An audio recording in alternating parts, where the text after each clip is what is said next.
Olá, este é o Poder Entrevista. Eu sou Nicolas Chores, repórter do Poder 360, e vou entrevistar o ex-governador do Ceará e senador eleito Camilo Santana, do PT. Camilo Sobreira de Santana tem 54 anos. Nasceu no Crato, na região sul do Ceará. Funcionário concursado do IBAMA, foi superintendente adjunto do órgão federal no Ceará de 2003 a 2004. Também foi deputado estadual e secretário do Desenvolvimento Agrário e de Cidades no governo de Cid Gomes. Em 2014, foi eleito governador do Ceará e reeleito em 2018 com quase 80% dos votos. Em 2022, depois de deixar o cargo de governador para concorrer ao Senado, Camilo foi um dos principais personagens do rompimento da aliança entre o PT e o PDT no Ceará. Venceu a única vaga em disputa na eleição ao Senado no estado, com 69,7% dos votos. Governador, muito obrigado por ter aceitado o convite. O prazer é todo meu, Nicolas, cumprimentá-los, cumprimentar todos que fazem o Poder 360, todos os telespectadores. Para mim é um prazer estar conversando com você, Nicolas. Agradeço também a todos os web espectadores que assistem a este programa. Esta entrevista está sendo gravada por videoconferência no estúdio do Poder 360, em Brasília, em 24 de outubro de 2022. Para ficar sempre bem informado, inscreva-se no canal do Poder 360, ative as notificações e não perca nenhuma informação relevante. Camilo Santana, eu começo essa entrevista perguntando: estamos a 6 dias do segundo turno. Primeiro, quais serão as estratégias do PT para garantir um resultado semelhante ao primeiro turno, com Lula na frente? E que estratégias você espera de Jair Bolsonaro para tentar tirar a diferença de votos? Bom, eu espero que o Bolsonaro não tire nenhuma diferença de votos do Lula. Mas a nossa estratégia enquanto nacional é, primeiro, garantir a ampliação dos votos nos estados do Nordeste, onde o Lula tirou a grande maioria dos votos, 74% do Piauí, 66% aqui no Ceará, foram votações expressivas. Então, a nossa expectativa aqui, por exemplo, do Ceará, o Ciro tirou próximo de 8% dos votos, juntamente com a Simone Tebet. Então, a nossa estratégia tem sido conquistar esse voto do Ciro e da Simone, que estão apoiando o Lula, para ampliação do voto do presidente Lula aqui no Ceará. É claro que também a turma do Bolsonaro está muito forte aqui no Nordeste, tentando reverter também e ampliar os votos do Bolsonaro aqui no Nordeste, visto que aqui foi uma derrota muito forte para o bolsonarismo aqui no Nordeste brasileiro. Então, tem sido também uma estratégia do Bolsonaro tentar ampliar, reverter esses números aqui no Nordeste brasileiro. A outra estratégia também tem sido a presença forte do presidente Lula na região Sudeste e na região Sul, principalmente São Paulo e Minas Gerais, tentando ampliar e reverter a votação dos dois principais colégios brasileiros, que são importantes e serão decisivos para a eleição no dia 30. Então, e também garantir a presença do eleitor na urna. A preocupação forte é com a abstenção dos votos nesse segundo turno, até porque muitos estados não têm mais eleição para deputado estadual nem federal, não tem mais eleição para senador, e muitos estados não têm mais nem eleição para governador. Então, geralmente, isso aumenta as abstenções no segundo turno. Então, nós estamos trabalhando também para garantir que o eleitor possa votar, possa ir às urnas, possa exercer o seu direito de escolher o seu presidente do próximo dia 30. Isso é muito importante. Então, essa tem sido também uma campanha forte de articulação com os prefeitos, da garantia de transporte do Tribunal Regional Eleitoral para garantir o transporte do eleitor aqui no Nordeste brasileiro. Então, essa tem sido também uma das estratégias importantes, a garantia da presença do eleitor nas urnas no dia 30. Governador, nesse aspecto, eu sei que tem muitas prefeituras oferecendo transporte gratuito no domingo das eleições. Houve uma decisão da Justiça nesse sentido de permitir que haja essa oferta de transporte gratuito, mas eu queria perguntar no sentido contrário sobre temores com violência política. Houve alguns episódios de violência política ou de suspeita de violência política nos últimos meses, e ontem nós tivemos um caso com enorme repercussão em que o ex-deputado Roberto Jefferson reagiu a uma ordem de prisão contra ele a tiros e com granadas de efeito moral. Um cinegrafista foi atacado por apoiadores do ex-deputado que compareceram ao local onde ele estava sendo preso. E também há um tipo de organização da campanha de Jair Bolsonaro para que eleitores do atual presidente fiscalizem, aí entre aspas, essa expressão, os locais de votação no próximo domingo. Isso preocupa a campanha de Lula? Não, sem dúvida, Nicolas. É lamentável o que vem ocorrendo em todo o país, principalmente com o estímulo à violência, ao ódio, que é a característica desse atual governo do presidente Bolsonaro, dos seus aliados. É lamentável, e é lamentável o fato ocorrido ontem. Aliás, eu queria aqui me solidarizar com o STF, inclusive com a ministra Carmen Lúcia, me solidarizar também com a Polícia Federal pela atitude tomada, inadmissível, tomada pelo Roberto Jefferson, desrespeitando a justiça e desrespeitando a Polícia Federal brasileira. Então, é lamentável, mas isso é reflexo de todo o estímulo à violência, ao ódio, que tem sido uma característica, repito, desse governo do presidente Bolsonaro. É impressionante, Nicolas, a quantidade de fake news, de mentiras espalhadas pelas redes sociais, tentando difamar a imagem do presidente Lula, com declarações de que é a favor do aborto, que é a favor da legalização de drogas, que é a favor que vai fechar igreja nesse país. Enfim, é uma rede de maldades, de intrigas e de mentiras que estão sendo espalhadas pelo Brasil, tentando exatamente reverter a derrota do presidente Bolsonaro no dia 30 de outubro. Mas eu acredito que a população brasileira ela é inteligente, a população brasileira não tenho dúvida que vai dar uma resposta a toda essa onda de ódio, de terrorismo, de violência que nós estamos vivendo no nosso país, como o episódio que ocorreu ontem, como vários episódios, inclusive tiros aqui foram dados ontem numa manifestação, numa atividade política da governadora do Rio Grande do Norte, Fátima, ontem, domingo, aqui no Rio Grande do Norte, como também medidas de violência eleitoral praticadas por inúmeros apoiadores do Bolsonaro, inclusive empresários intimidando seus funcionários, criando situações constrangedoras para reverter essa situação do eleitor que vota no presidente Lula aqui no não só no Nordeste brasileiro, mas em todo o país. Então é lamentável, mas eu quero me solidarizar com o STF, com a Justiça brasileira e com a Polícia Federal diante do fato inadmissível ocorrido ontem. Como é que uma pessoa que está com prisão domiciliar tem a quantidade de armas, inclusive com fuzil, com granadas, e faz um ato de enfrentamento à Polícia Federal brasileira. É lamentável, mas, repito, isso só demonstra a violência e o ódio que tem sido uma característica desse governo. Governador, o senhor foi eleito ao Senado, eu queria perguntar quais serão as prioridades do seu mandato. Bom, Nicolas, primeiro eu tenho uma bandeira que eu quero defender fortemente, tenho conversado muito com o presidente Lula, caso ele seja eleito, que é a garantia da escola tempo integral em todos os níveis nesse país. Falo isso pela experiência do Ceará. O Ceará hoje tem a melhor educação pública do Brasil. Aliás, saiu o resultado do IDEB agora, que mede a educação brasileira, do ensino básico, e das 100 melhores escolas públicas do país, Nicolas, 87 são cearenses. Aliás, o presidente Bolsonaro recentemente chamou todos nós nordestinos de analfabetos. E a nossa resposta ao presidente foi exatamente dizendo que respeite o Nordeste, respeite o Ceará, e que o Ceará tem uma educação pública melhor do que muitos estados ricos dessa federação. Aliás, o vestibular mais difícil do Brasil, que é o ITA, a grande maioria dos que passam no ITA em São Paulo são cearenses. Então, que ele respeite o povo nordestino, o povo cearense. Então, eu quero muito, Nilo, pela experiência que eu passei como governador, aqui nós já implantamos 60% das escolas regulares do ensino médio do estado já são de tempo integral. Nós temos hoje a maior rede de escola profissionalizante do país aqui no Ceará.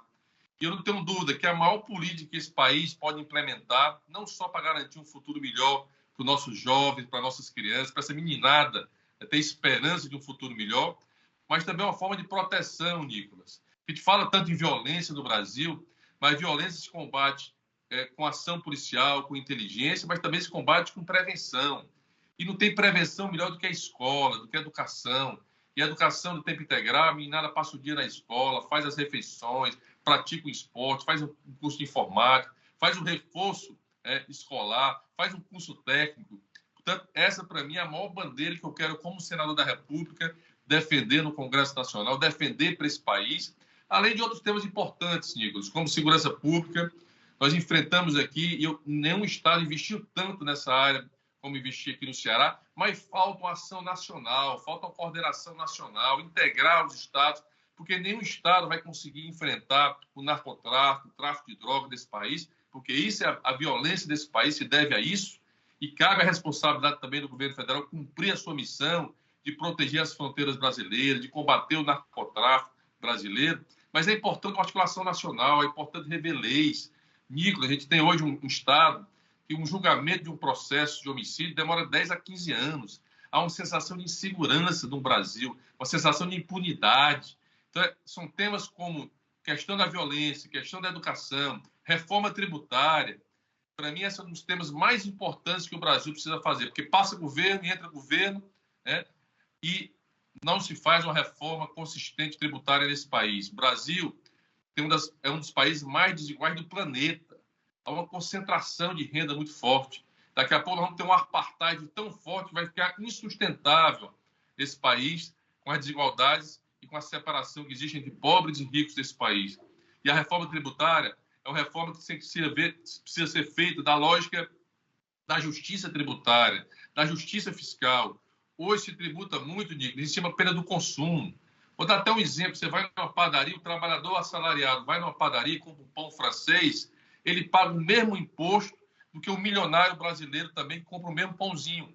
A justiça tributária tem que ser quem tem mais paga mais e quem tem menos paga menos. É a tributação sobre o patrimônio, a tributação sobre a renda, como acontece em vários países desse mundo. Portanto, a reforma tributária, para mim, é um tema fundamental e urgente que esse Congresso Nacional, que esse país, com franqueza, com transparência, com diálogo, com um bom debate, precisa ser feita para reduzir as desigualdades sociais que existem hoje no nosso país. Então, são vários temas que eu quero como senador, estou muito empolgado, será uma experiência nova sair do Executivo e ir para o Parlamento para poder contribuir com o Brasil e, se Deus quiser, poder contribuir com o presidente Lula, que será, se Deus quiser, o próximo presidente desse país. Governador, a área da economia, das propostas para a economia, tem sido uma em que a campanha de Lula recebe mais cobranças, sejam elas justas ou não, como se o presidente Lula não estivesse sendo 100% transparente quanto ao que seria a área da economia em um eventual novo governo. Aí o senhor me deu algumas dicas do que poderia ser essa ideia de reforma tributária. Reduzir a tributação no consumo, aumentar sobre patrimônio e renda. Então eu quero fazer uma pergunta específica quanto a isso. O presidente Lula defende a tributação de grandes fortunas e uma atualização, correção da tabela do imposto de renda para tornar realidade esses dois aspectos de uma eventual reforma tributária a que o senhor se referiu? Inclusive, o presidente Lula está propondo isentar uma faixa mais alta da classe média de isenção de imposto de renda. E eu defendo, não posso falar pelo presidente, que os mais ricos paguem mais. Essa é uma questão. Isso acontece em vários países do mundo inteiro, nos Estados Unidos, na França, em vários países da Europa, que ajuste a tributação. Nós não podemos mais, Nicolas, continuar com um país com tanta desigualdade, com tantas diferenças. Aliás, o presidente Lula defende um salário mínimo mais forte. E não é difícil a gente comparar, Nicolas, porque os dois candidatos já foram presidente. Um já foi e o outro atual presidente. É só lembrar na época do presidente Lula. Então, não tem novidades, vamos do ponto de vista assim, de ter insegurança de como será o governo do presidente Lula. Um governo de diálogo, um governo que o país mais cresceu, o período que o país mais cresceu, que gerou mais oportunidade de emprego. Nós vivíamos em pleno emprego na época do presidente Lula. O Brasil que era respeitado internacionalmente, uma economia pujante, um investimento. A taxa de investimento hoje do governo federal é muito baixa, Nico, que era uma das grandes preocupações minhas aqui como governador do estado. Você tem uma ideia, o Ceará, que é um estado, ele está longe de ser um estado rico da federação, mas foi o estado que nos últimos 7 anos mais fez investimento público no país do ponto de vista referente à nossa receita corrente líquida. O Ceará foi o estado que mais fez investimento público, superando a taxa de 10%, chegamos a 15% da nossa receita corrente líquida com investimento. Diferente do Brasil, que cada ano que passa está reduzindo sua capacidade de investimento. Então, dar capacidade para o poder público investir, porque gera emprego, movimenta a economia, é aumento real do salário mínimo, que é o compromisso do presidente Lula, que foi o que aconteceu no período que ele foi governador. A população, Nicolas, empobreceu no Brasil. O salário mínimo perdeu o poder aquisitivo de compra. As pessoas voltaram a viver na carestia. Voltou a ter fome no Brasil, Nicolas. O presidente Lula tirou o Brasil, o país, do mapa da fome e a fome voltou. Então, é essa condição que nós precisamos olhar para a economia, que dê a oportunidade de reduzir as desigualdades, do país crescer, movimentar a economia, dar segurança jurídica para os nossos investidores, tanto nacionais como internacionais. Nós temos um potencial muito grande, seja através do pré-sal e agora através do hidrogênio verde, que é o combustível do futuro, que vai substituir o petróleo no mundo inteiro. E o Ceará aqui também está se despontando para a produção de hidrogênio verde, pela nossa localização geográfica e por ter vento e sol para usar a energia renovável para essa produção. Então, são oportunidades que nós temos enormes no Brasil, que não tenho dúvida que com muito diálogo, com parceria, com união, o Brasil precisa se unir novamente, precisa acabar com essa divisão do Brasil. Eu não tenho dúvida que o presidente Lula cumprirá essa missão e nós vamos estar lá no Senado para ajudá-lo a fazer isso. Falando em diálogo, queria perguntar se o ex-presidente Lula for eleito, como é que o senhor avalia que ele vai alcançar a governabilidade no Congresso depois de partidos como PL, PP e Republicanos, que hoje nacionalmente são alinhados a Bolsonaro, terem aumentado suas bancadas tanto na Câmara quanto no Senado? Olha, Nicolas, eu acho que o diálogo.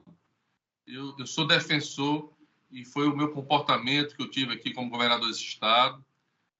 Você mesmo citou, eu fui reeleito, mesmo tomando medidas importantes, como, por exemplo, nós fizemos um teto de gasto aqui no Ceará, mas diferente do governo federal. Nós deixamos fora do teto de gastos investimentos na área da saúde, educação e investimento público. Não entrou no teto de gastos, mas é importante ter um limite de controle das contas públicas, é fundamental.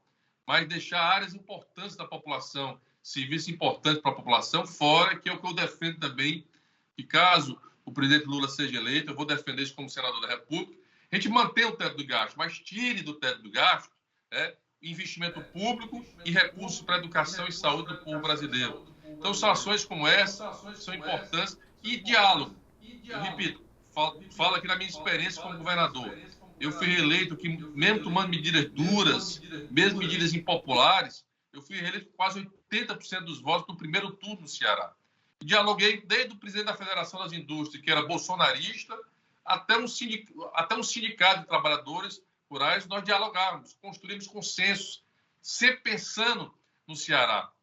Nós precisamos voltar à cultura, amigo, de planejamento a médio e longo prazo no Brasil. Nós perdemos essa cultura para que, independente do presidente que venha, a gente tenha mais ou menos o caminho, o rumo que o Brasil quer tomar.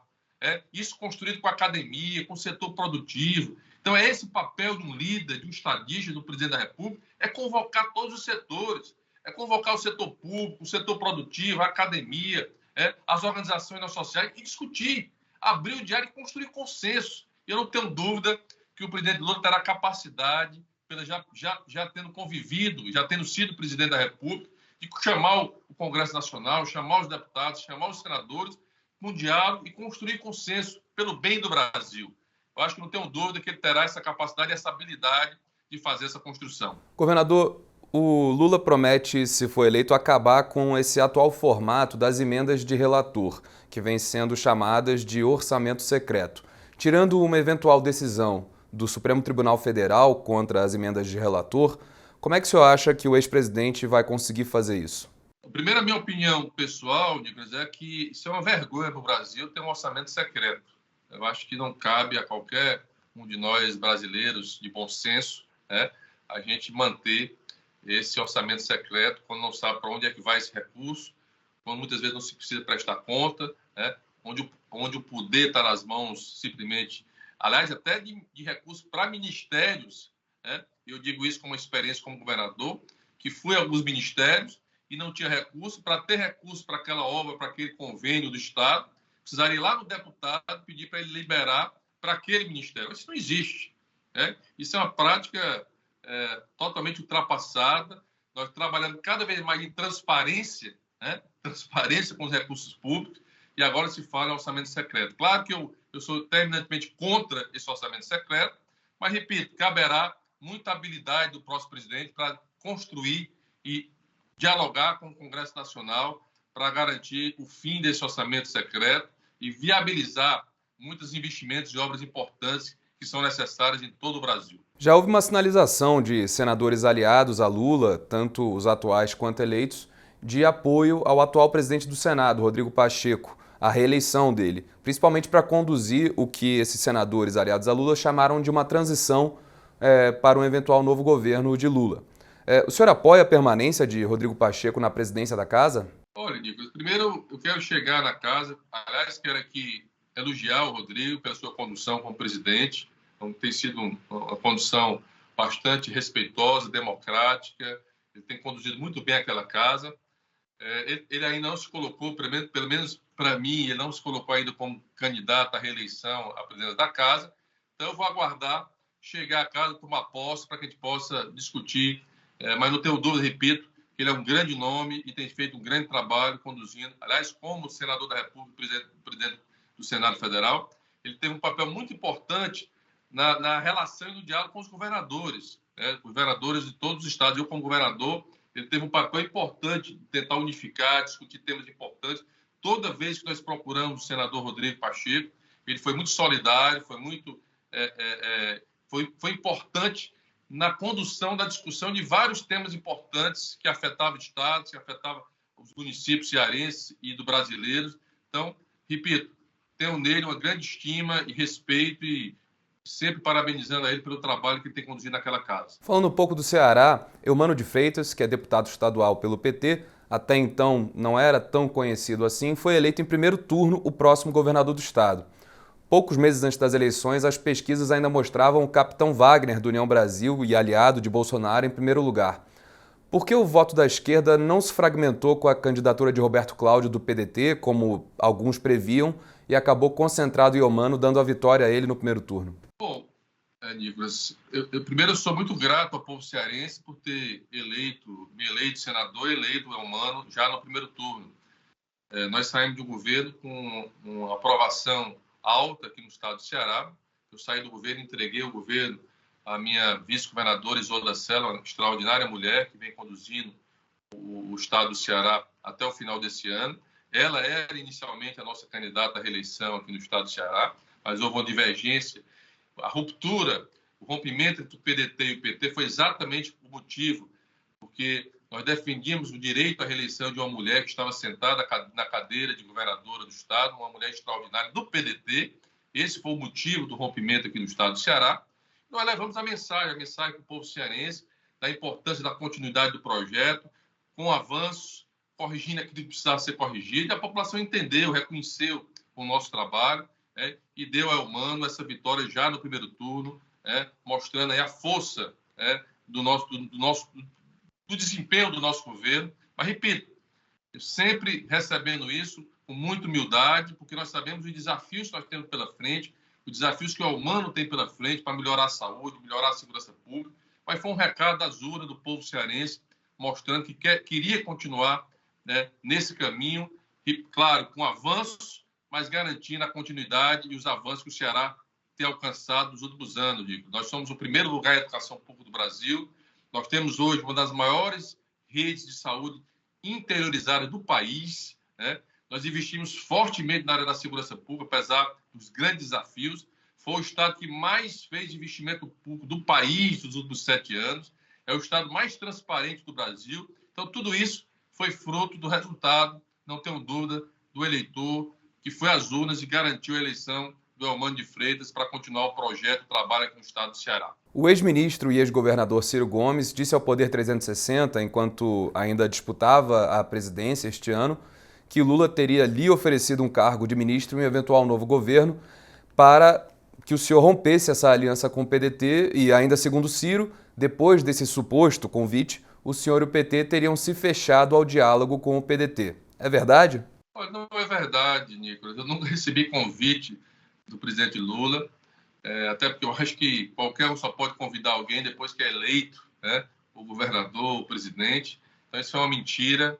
que foi espalhada aqui no Ceará para tentar me difamar, mas a população compreendeu isso e deu a resposta nas urnas.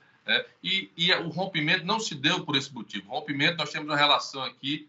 Eu fui um governador que, se eu tivesse interesse de romper, eu teria rompido e ficado no cargo de governador e ter lançado um candidato. Ao contrário, eu entreguei o governo de volta ao PDT, uma mulher de Sobral, que a vida toda foi ligada ao Ciro, ao Cid, aos irmãos Ferreira Gomes. Então, ao contrário, a minha disposição era apoiar a Isolda para a reeleição, porque como é que tira o direito, qual o motivo de tirar o direito de uma mulher que está no cargo de governadora, que é do partido, de ir para a reeleição com uma aprovação alta, e todo mundo unido em torno dela. Então, esse foi o motivo, por uma questão de justiça, de tirar o direito de uma mulher, a responsável.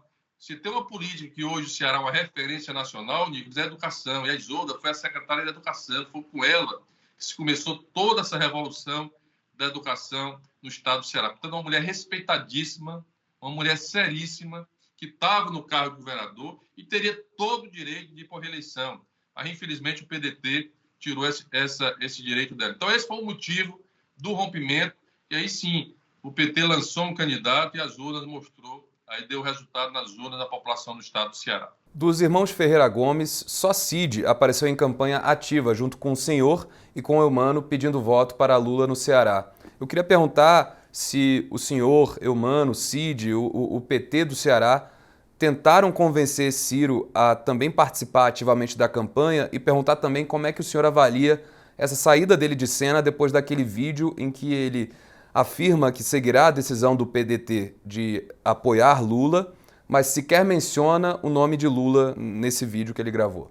Olha, logo quando acabou o primeiro turno, eu procurei o senador Cid pela relação que nós temos respeitosa.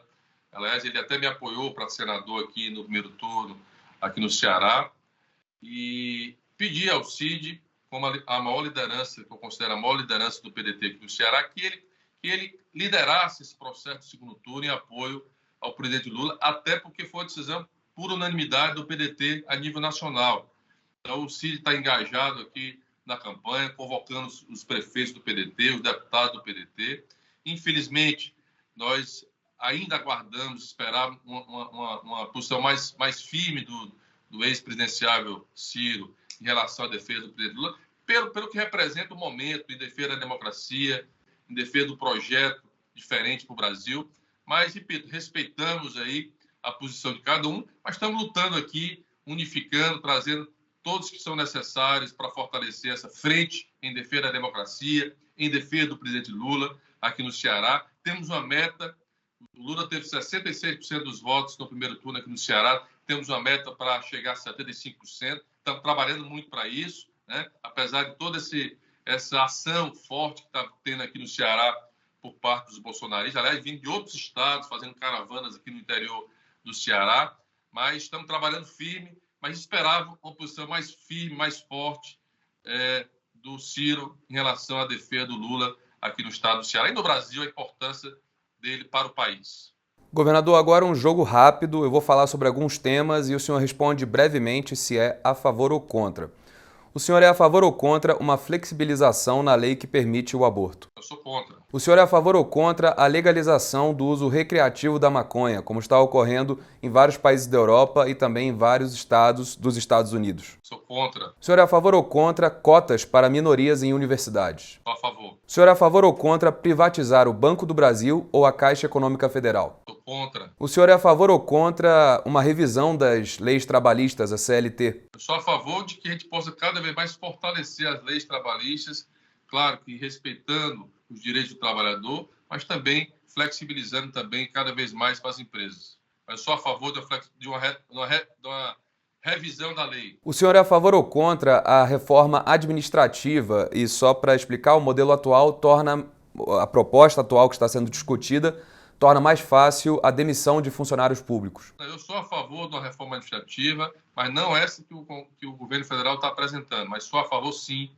de uma reforma administrativa que cumpra metas, né, que tenha uma avaliação de resultados. Acho que isso é muito importante para garantir a eficiência do resultado dos serviços públicos para os brasileiros. Portanto, eu sou a favor de uma reforma administrativa, mas não essa reforma que o governo federal está apresentando. O senhor é a favor ou contra o projeto de lei contra fake news que está em tramitação no Congresso, 2630 de 2020? Só para explicar, ele protege políticos impedindo que suas postagens sejam retiradas do ar por considerar que seus perfis publicam informações de interesse público. Eu não estou muito a par desse projeto de lei, mas eu sou a favor da liberdade de imprensa e contra as fake news. Agora, na sua avaliação, o que precisa ser alterado na segurança pública? O senhor é a favor, por exemplo, do chamado excludente de ilicitude? Olha, eu acredito, Nicolas, que a segurança pública, ela precisa... Aliás, nós aprovamos, como tem o Sistema Único de Saúde, como tem o Fundeb, nós aprovamos o Sistema Único de Segurança Pública, o SUSP, ainda no governo do Michel Temer. Infelizmente, não foi colocado em prática esse sistema, porque é importante unificar a atuação dos órgãos de segurança pública de todos os estados da federação integrados. Porque hoje, Nicolas, um criminoso do Rio de Janeiro dá um comando aqui no Ceará, um de São Paulo dá um comando lá na Amazônia. Então é preciso ter uma integração desse sistema. Até porque a violência no Brasil se dá por um fato chamado droga. O Brasil não é produtor de droga pesada. As drogas entram pelas fronteiras brasileiras. E está lá na Constituição. A responsabilidade de proteger as fronteiras brasileiras é do governo federal. A responsabilidade de combater o narcotráfico, o tráfico de drogas, é do governo federal. Portanto, o governo federal precisa unificar, fazer a parceria com as polícias estaduais, com a inteligência, com as informações, ter um banco integrado de informações e liderar esse processo. E é preciso rever as leis também nesse país, Nicolas. Eu acredito que é preciso ter leis mais duras para quem tira a vida de uma pessoa de bem nesse país.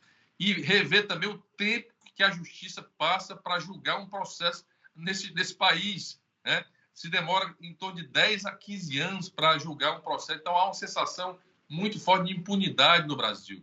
Então, eu quero também, como senador, dar uma colaboração nesse... Me desculpe estar me alongando, é um tema muito importante pela experiência que eu tive aqui como governador desse estado, mas acho que é um tema que a gente precisa aprofundar, fazer um debate franco, né, e convocar, e aí o presidente da República tem esse papel, convocar todos os governadores para a gente integrar as ações de segurança e rever muitas leis aqui nesse país. E sobre o meio ambiente, como promover a preservação e, ao mesmo tempo, o desenvolvimento da Amazônia? É possível? Claro que é.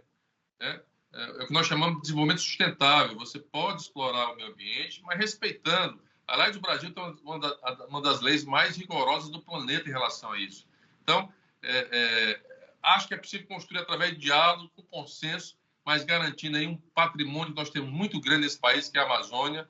Mas é possível, sim, crescer, ampliar, avançar na área econômica, na área da agroindústria, do agronegócio, mas respeitando o meio ambiente desse país. Chega ao final esta edição do Poder Entrevista. Em nome do jornal digital Poder 360, eu agradeço ao ex-governador do Ceará e senador eleito Camilo Santana, do PT. Nicolas, eu que agradeço a oportunidade, parabéns aí por toda a sua equipe, pelo Poder 360. Para mim foi uma honra, uma oportunidade. Muito obrigado por poder participar.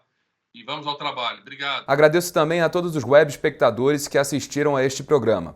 Esta entrevista foi gravada por videoconferência no estúdio do Poder 360, em Brasília, em 24 de outubro de 2022.